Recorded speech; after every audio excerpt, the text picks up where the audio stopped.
12. Are we watering down our money? We are told that, in bygone years, milk was mixed with water before it was sold. This was clearly a dishonest practice, and we can be grateful that it has ended. We have today, thanks to the federal government, a far more deadly practice. Watered down or diluted money. The result of this is inflation. Inflation is an increase in the money supply by means of printing press money and excess of credit. Inflation is the watering down of money to cheat the public. Everyone who has a savings account, a pension or retirement plan, a life insurance policy or any monetary assets is robbed. Each year his assets are worth less. Inflation is a form of larceny. It eventually robs people of all their monetary assets.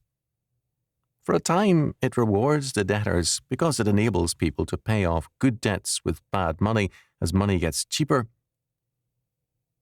Inflation, however, finally wipes out everyone through the inability of income to keep pace with double-digit inflation, confiscatory taxation, economic disruptions, and the like. The worst destruction wrought by inflation is of freedom. Because the federal government is the source of inflation, of money creation, it controls more and more of the nation's wealth, and by taxation, more and more of its income. The federal government increases its power and decreases our freedom. By creating fiat money, the federal government plays the role of a legalized counterfeiter.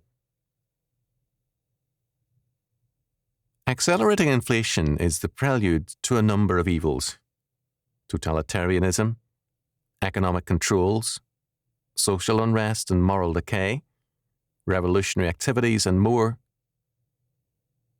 Inflation has its roots in bad morality. It is a belief that larceny can be good if controlled by the government. Inflation is born out of bad morals, and it creates even worse morals. It corrupts society. Moreover, freedom dies as a result.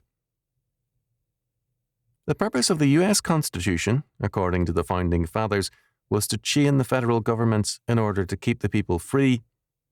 Now the federal government is chaining the people and seeking freedom from all restraints on its power. If we do not halt inflation, we will lose more than money. We will lose our freedom.